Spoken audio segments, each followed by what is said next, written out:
이번 시간에는 밸류서치 엑셀 애드인을 이용한 RCPS 평가 템플릿의 사용법에 대해서 설명드리겠습니다. 먼저 밸류서치 엑셀 애드인에 로그인을 하시게 되면 이 템플릿 칸에 템플릿 익스플로러라는 버튼이 있습니다. 이것을 눌러주시면 여러가지 템플릿들을 보실 수 있는데 그 중에서도 기업 평가 안에 RCPS 평가 버튼이 있습니다. 먼저 이 템플릿을 다운로드 받아주겠습니다. 더블 클릭하시면 그 다음에 Yes로 눌러주시면 다운로드 받으실 수 있고요. 이렇게 RCPS 평가 예시 가이드와 RCPS 평가 시트가 들어있는 템플릿이 실행이 됩니다. 먼저 RCPS 평가 예시를 위해서 저희가 먼저 가정해 놓은 계약서를 먼저 살펴보고 그 이후에 기초자산에 대한 추가적인 입력해야 될 사항들에 대해서 말씀드리겠습니다. 먼저 예시 계약서를 보아주시면 이 상한전환 우선주 투자 계약서 같은 경우는 발행일자가 2023년 9월 27일이고 한 주당 발행 가격이 2,543원을 가정하였습니다. 또한 전환권 관련해서는 발행일로부터 10년이 경과한 날의 전일까지 전환을 할 수 있고, IPO 리픽싱의 경우에는 IPO 공모단가의 70% 금액 정도로 설정이 되어 있고, 주가 리픽싱의 경우에는 발행일로부터 매 3개월마다 행사 가격을 조정할 수 있고, 이 조정된 행사 가격은 1개월 가중산술 평균, 일주일 가중산술 평균, 최근일 가중산술 평균 주가를 이용하게 됩니다. 또한 이 행사 가격의 하한으로는 행사 가격의 80% 이상이어야 된다라는 조항이 있습니다.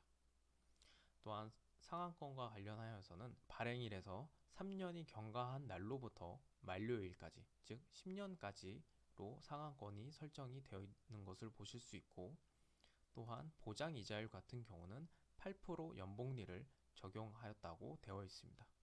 여기까지가 계약서를 통한 정보를 보실 수 있고, 추가적으로 기초자산에 대한 정보가 필요할 수 있습니다. 상한전환 우선주의 기초자산의 가격이 어떻게 되는지, 일반적으로 DCF의 결과나 상대가치법에 통한 공정가치 평가에 의한 결과를 사용하게 됩니다. 또한 대상 회사의 신용 등급, 그리고 이 RCPS 평가할 때의 평가 방법인 GS를 쓸 것인지 TF를 쓸 것인지, 그리고 기초자산에 대한 주가의 변동성, 만약에 상장회사라면 자기 자신의 주가의 변동성이 있겠지만 비상장이라면 유사 상장회사들의 변동성을 입력하셔야 합니다. 그리고 신용 등급에 따른 이자율을 입력해야 되고, 또한 배당 가능 이익이 언제인지에 따라서 상한권이 실질적으로 행사되고 안 되고를 정할 수 있기 때문에 이건 역시도 추정할 수 있는 영역이 됩니다. 그럼 이제 RCPS 평가로 넘어가게 되면 먼저 이러한 입력값들과 전체 결과들을 보실 수 있는 화면이 나오는데요. 입력값을 매번 바꿀 때마다 함수가 계속 새롭게 실행이 되기 때문에 먼저 이 C79 셀과 B85 셀이 함수가 되지 않도록 다운표를 넣어서 먼저 처리를 해주겠습니다. 그러면 변수를 조정하는 동안에는 이 함수가 실행이 되지 않겠죠. 그리고 마지막에 다시 함수로 바꿔서 이 함수들을 실행시켜 보겠습니다. 먼저 이 RCPS 평가 인풋 폼을 보시게 되면 기본적으로 유저 이름과 평가 기업들을 간단하게 넣어 주시면 되고, 평가 기준일 같은 경우는 내가 평가가 필요한 시점, 발행 일자일 수도 있고 최근 일자로 보면 24년 6월 30일이 될 수도 있겠죠.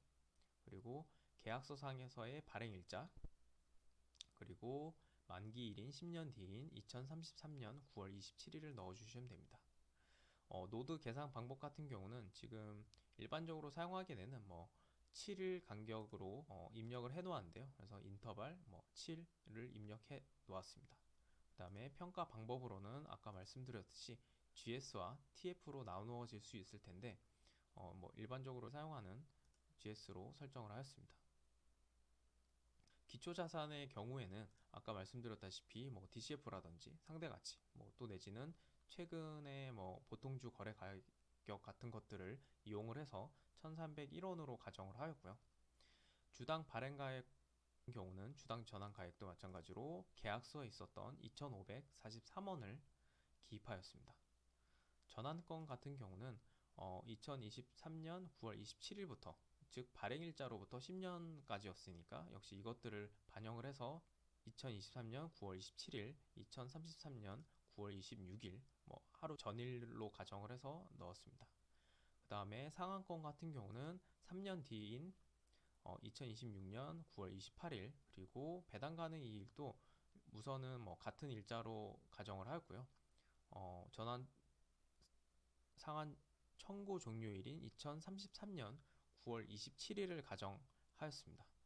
배당 가능 이익 같은 경우는 실제 평가 대상 회사에 배당 가능 이익이 언제쯤 날지, 5년 뒤일지, 6년 뒤일지 추가적으로 추정을 하여서 기입하시면 됩니다. 그리고 계약서상에 있었던 상한 청구 이자율인 보장이자율 8%를 기입하였습니다.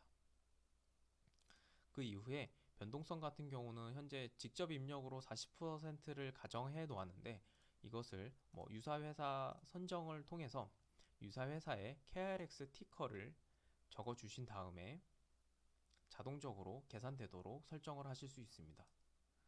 또한 이자율 같은 경우는 자동 입력으로 이 회사의 신용등급에 따른 이자율을 자동적으로 불러와서 계산을 하실 수 있는데요.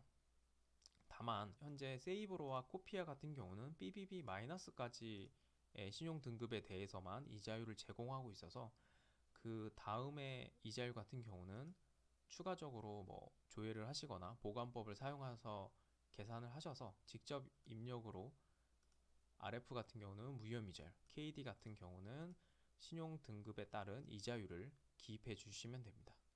일반적으로 그 무위험 이자율 같은 경우는 부트스트래핑을 6개월 단위로 하기 때문에 여기에 0.5, 1을 1년으로 기준으로 해서 0.5로 기입하였고, KD 같은 경우는 분기 단위로 계산을 많이 하기 때문에 0.25로 기재를 해 놓았습니다.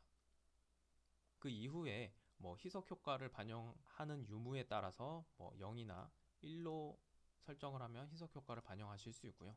그 다음에 IPO 리픽싱도 마찬가지로 앞서 보았던 계약서상에는 IPO 리픽싱이 있었기 때문에 1로 설정하고 공모가의 70%라고 되어 있고요. 이것은 이제 발행가액의 70% 기준으로 설정을 하게 되었고, 그 다음에 IPO 리픽싱 시작일 그리고 종료일을 넣어주시고, 주기는 한 달 단위였죠. 그래서 1먼스로 설정을 하였습니다.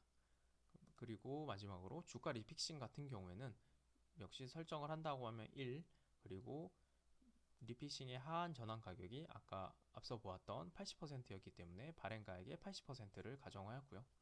그리고 주가 리픽싱 시작일 발행일자로부터 또 10년이었죠. 그리고 주기는 3개월, 3months로 설정을 하였고, 현재 지금 노드가 일주일이기 때문에 최근 일자, 그리고 일주일인 1, 그리고 한 달인 4를 기입하여 이것들의 가중평균 산술 주가로 주가 리픽싱을 하는 것을 가정을 하였습니다. 이렇게 하면 앞서 보았던 계약서 상에서 파라미터들을 모두 입력한 것이 되고요.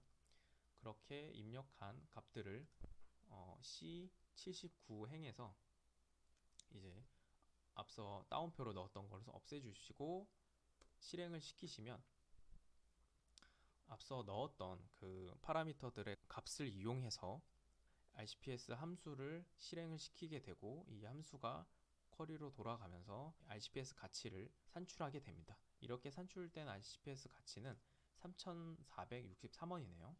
그렇다면 이 3,463원이 어떻게 생성이 되었는지에 대해서 자세하게 세부 내역을 알려고 하면 B85행의 이악노드 데이터를 다운로드를 할 수 있는 링크를 실행을 시켜주면 됩니다.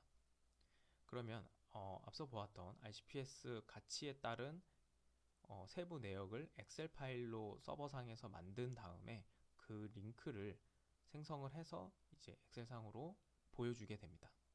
네, 이렇게 만들어진 엑셀 링크를 이제는 브라우저에서 그대로 복사를 해서 붙여 넣어 주시면 어떻게 이 RCPS가 계산되어 나왔는지에 대해서 보실 수가 있습니다. 네, 먼저 저희가 입력했던 인풋 값들에 대한 셀이고요. 그 다음에 주가 이항 트리를 보실 수 있고, 최종적으로 이렇게 계산되어 나온 RCPS 가치 트리를 보실 수 있습니다. 3463원이 어떻게 생성이 되었는지, 그리고 그 다음에 유사 상장 회사들이 어떤 곳이 있었고 그거에 따른 변동성이 어떻게 계산되었는지, 주가가 어떠하였는지를 보실 수 있고, 마지막으로 RF와 KD의 부트스트래핑을 어떤 식으로 하였는지까지 확인을 하실 수 있습니다. 그래서 이렇게 생성한 RCPS 가치를 통해서 리뷰 목적으로 사용하실 수 있습니다.